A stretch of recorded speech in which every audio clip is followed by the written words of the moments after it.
तो आज हम लोग पढ़ने वाले लीनियर इक्वेशन टू वेरिएबल। तो इसमें दो शब्द हैं, एक है लीनियर इक्वेशन। तो लीनियर इक्वेशन क्या होती है? बेसिकली कोई भी इक्वेशन जिसका डिग्री 1 होता है उसको हम लीनियर इक्वेशन कहते हैं। टू वेरिएबल्स यानी दो अननोन क्वांटिटीज़ जिसमें हम डील करेंगे उसे टू वेरिएबल कहते हैं। आप में से कई लोग इस टाइप की इक्वेशन से फेमिलियर होंगे कुछ करके। x प्लस एक्स इक्वल 5 इसे सिंगल वेरिएबल वाला कहते हैं, लीनियर इक्वेशन सिंगल वेरिएबल। लेकिन आज हम लोग जाएंगे डबल वेरिएबल। जो ऐसे हो सकता है, देखिए x plus y is equal to 5, ये है हमारे डबल वेरिएबल, क्योंकि यहाँ पे हमें दो अननोन क्वांटिटी दी हैं x और y, हमें नहीं पता ही कौन है अभी। और अब इस चैप्टर में हम x और y की वैल्यू बेसिकली निकालते रहेंगे। हमें दो इक्वेशंस दी जाएंगी, उसको यूज़ करके निकालना रहेगा। अभी हम क्वेश्चन देखेंगे तो तुम्हें अपने आप आइडिया लग जाएगा। तो सबसे पहले हम ले लेते हैं, बात करते हैं topic pair of linear equation variable की। तो यहाँ मैंने क्वेश्चन ले लिया है NCERT से, एंड इस क्वेश्चन से सारा चीज़ क्लियर हो जाएगा। इस क्वेश्चन को एज अ लर्निंग मटेरियल समझ के चलना। तो यहाँ क्या लिखा है, आफ्ताब को एक बंदा है, उसकी बेटी है। वो बोला कि मैं 7 साल जब था तो मैं मेरे से तुम्हारी 7 गुना थी। ऑलराइट, तो यहाँ पे हमें दिख रहा है कि दो अननोन चीज़ है। एक ही आफ्ताब है, इसकी हमें एज नहीं पता, ये बस पता नहीं पहेलियों में बात कर रहा है, तो इसकी हम एज x मान ले रहे। और इसकी जो बेटी है इसकी हम एज y मान ले रहे। दोनों लोग अभी पहेलियों में बात कर रहे हैं। पहले देख लेते क्या पहेली क्या दे रहे हैं। कि आफ्ताब पहले क्या बोला कि 7 साल पहले मैं तुमसे 7 गुना बड़ा था। तो यानी 7 साल पहले से मतलब क्या हुआ कि जब ये आफ्ताब 7 साल पहले कितना करा होगा, 7 ईयर्स का। इसकी बेटी कितने साल की होगी, y-7 ईयर की।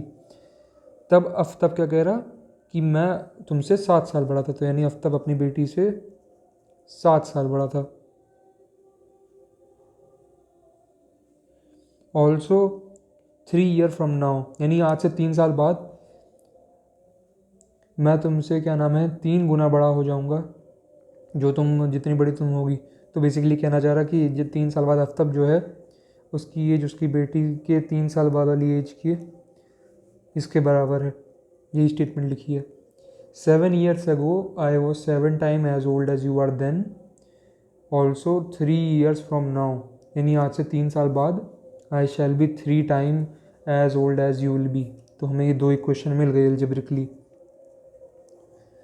तो ये हमारा हो गया एल्जेब्रिक रिप्रेजेंटेशन ऑफ आफ्ताब और उसकी डॉटर के बीच की रिलेशन का, हमने उन दोनों को लिख दिया है। अब यहाँ पे एक और चीज़ क्वेश्चन में बोली, रिप्रेजेंट दिस सिचुएशन एल्जेब्रिकली हो चुका। एंड ग्राफिकली, मैंने पिछले चैप्टर में बात की थी कि लीनियर इक्वेशन जो होती हैं वो स्ट्रेट लाइन बनाती हैं। ऑलराइट, तो अब हमें क्या करना पड़ेगा, हमें यहाँ पे अब इस इक्वेशन को एक्सपेंड करना होगा ताकि हम x और y टर्म्स को अलग करके हम इक्वेशन को बना सकें और लिख सकें सुंदर तरीके से। तो अब हम चलते हैं, इसको एक्सपेंड करते हैं और देखते हैं कैसा दिखेगा, या सीधा भी कर सकते हैं। मैं उस पूरे स्टेप से तुम्हें उठा देता हूँ। ऑलराइट, मैं तुम्हें एक सीधा स्टेप बताऊँगा, सीधा स्टेप फ्रॉम फर्स्ट। ये इक्वेशन फर्स्ट को उठा लिया मैंने। क्या है ये, x-7 is equal to 7y-7। Instead of going all through जो तुम्हारा सर बताएंगे, तुम एक डब्बा बनाओ, एक साइड ऐसे 3 वैल्यूज ले लो, एक साइड लिखो x, एक साइड लिखो y। जब हमारा यहाँ पे, अब इसको तुम कर सकते हो अपने दिमाग में भी, अगर तुम नहीं कर पा रहे हो, इतने तेज बालक नहीं हो, तो मैं तुम्हारे लिए एक जरा हल्का सा यहाँ कर देता हूँ। तो ये बेसिकली यहाँ पे क्या हो जाएगा, x हमारा किसके बराबर हो गया, 7y-7। ऑलराइट, इसके बराबर हो गया। तो अगर हम यहाँ पे अगर हम y की वैल्यू यहाँ क्या रख दें, मान के चलो हमने 0 रख दी, तो ये तो पूरा 0 हो गया। सॉरी, अगर मैंने यहाँ पे चलो y की वैल्यू 0 रख दी, तो यहाँ हमें क्या मिलेगा, -49 और -7, विच विल बी -51। तो यानी जब ये 0 साल की थी तब आफ्ताब 51 ईयर का था। बेसिकली इसका मतलब यही है। एंड तो जब भी हम लीनियर इक्वेशन को ग्राफिकली रिप्रेजेंट करते हैं तो हम उसे ऐसे फॉर्म में लिखते हैं। तो हमने जो पिछली दो इक्वेशंस निकाली हैं उनको अब हम ज़रा ग्राफिकली रिप्रेजेंट कर देते हैं। मैं ज़रा दोबारा से एक बार लिख दूँ अगले पन्ने पे। अब हमने ये दोनों इक्वेशन यहाँ लिख दी। अब हम इनको सिंपलीफाई कर देते हैं पहले, ताकि ये इस तरीके के में आ जाएं। तो इसको करने का सिंपल तरीका है, मैं इसको कर देता हूँ तुरंत, जो कि हो जाएगा पहला वाला इक्वेशन जो है ये दूसरा वहीं पिछले वाले पेज से कॉपी पेस्ट किया है। तो जाएगा यहाँ पे x minus 7 is equal to 7y minus 49, जो हो जाएगा x माइनस 7y, ये आ जाएगा प्लस 49, तो ये हो जाएगा plus 42 is equal to 0। Second वाला जो है वो हो जाएगा x plus 3 is equal to 3y plus 9, x minus 3y minus 6 is equal to 0। अब हमें यहाँ पे हमें दो इक्वेशंस मिल चुकी हैं। अब हम इनकी लाइंस बना लेंगे। इसके लिए हम एक बॉक्स मेथड इस्तेमाल करेंगे, जो मैं यहीं पे दिखा देता हूँ। तो हम यहाँ पे बॉक्स बना लेंगे और इनकी कुछ वैल्यूज़ को हम यहाँ नोट कर देंगे in order to make it, हमें ताकि लाइन ग्राफ बना सकें। हम 2-3 वैल्यूज़ इनकी निकाल लेंगे। फॉर एग्जांपल लेट जैसे मैंने यहाँ लिख दिया x0, तो इसकी वैल्यू कितनी हो जाएगी x0 पे। Let me just calculate in some rough column. तो जब ये तो हो जाएगा x0 तो minus y is to minus 42, तो y का हो जाएगा हमारा 6।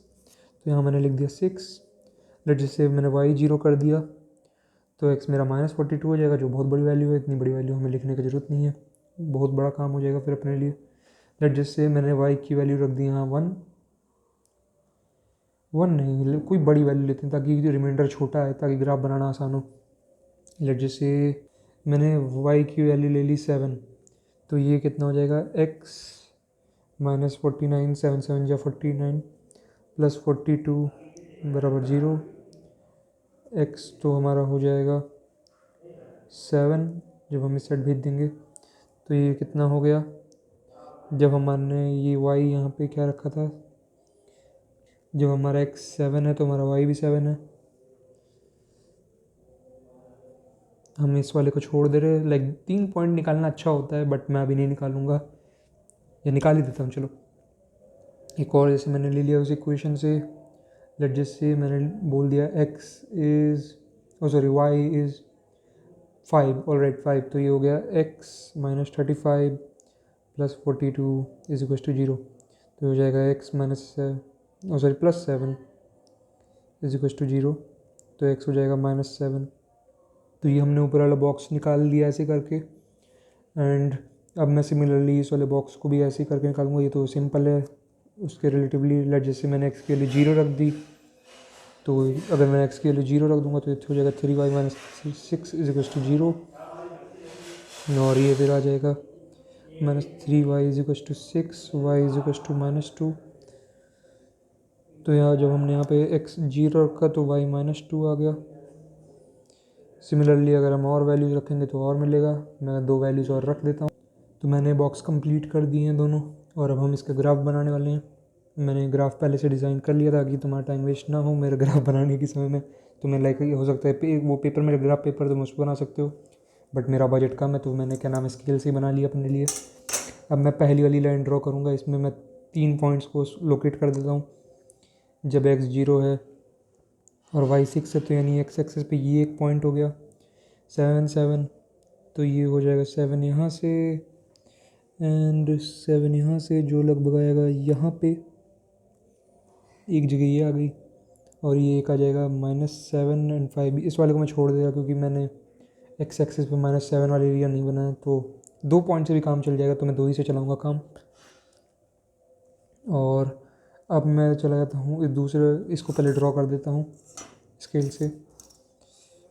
तो ये एक लाइन ड्रॉ हो चुकी है। अब सिमिलरली दूसरा वाला भी बना सकते हैं हम। यहाँ x 0 है तो y माइनस 2 है, तो ये बेसिकली मान के चलो यहाँ कहीं -2 आ जाएगा। ठीक है, ये मान ले रहे, मैंने माइनस वाला नहीं बनाया उसके लिए मैं सॉरी। एंड ये मैंने 6 लिखा है, ये 0 जब y 0 है तो ये 6 है, तो बेसिकली ये आ जाएगा y जब 0 है तो अच्छा ये आ जाएगा। एंड एक है 9, x जब 9 है, x ये रहा 9 और ये यहाँ पे आ जाएगा 1।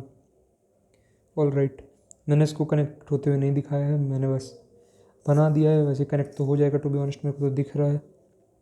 लाइक तुम देख सकते हो ये आगे जाके कहीं पे ऐसे दोनों मिलेंगे। ये लाइक यहाँ पे और ये यहाँ पे इसका ऐसे मिल जाएंगे कहीं पे जाके। मेरे को इतना लाइक तो दिख ही रहा होगा। एंड या मैं इस लाइन को ड्रॉ कर देता हूँ। ये मैंने यहाँ लाइन ड्रॉ कर दी है। ये इसका होगा ग्राफिकल रिप्रेजेंटेशन। यहाँ पे तुम देख सकते हो कि मैंने बताया है ये वाली लाइन किसी क्वेश्चन को रिप्रेजेंट कर रही है और ये वाली लाइन किसी क्वेश्चन को रिप्रेजेंट कर रही है। एक्स और वाई एक्सिस लिखना मत भूलना, और मेरी तरीके की गलती ना करना, नेगेटिव वाले साइड बना देना, ऐसे -2 -1 इस साइड के बना देना। ऑलराइट, ये लाइक एक अच्छा खासा ग्राफ है और मैंने इसको यहाँ पे जो ग्राफिकली भी रिप्रेजेंट कर दिया है। अब हम चलते हैं अपने नेक्स्ट क्वेश्चंस पे।